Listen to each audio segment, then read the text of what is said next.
Welcome to this DelfStack tutorial video. In today's tutorial, we will learn how to delete repost on TikTok. TikTok allows you to repost videos to share them with your followers. However, you may sometimes want to remove those reposts. To get started, open the TikTok app and go to your reposted videos. Currently, TikTok does not offer a one-click option to remove all reposts. You need to remove them one by one.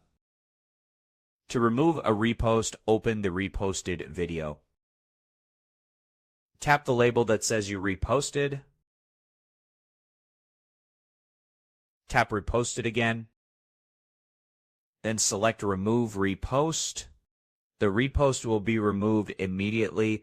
Repeat these steps for each repost you want to remove. Although this is a manual process, it gives you full control over which reposts remain visible. That's it. You've learned how to delete reposted TikTok videos individually. This helps you better manage your profile content. Thanks for watching, and don't forget to check out our other DelfStack tutorial videos.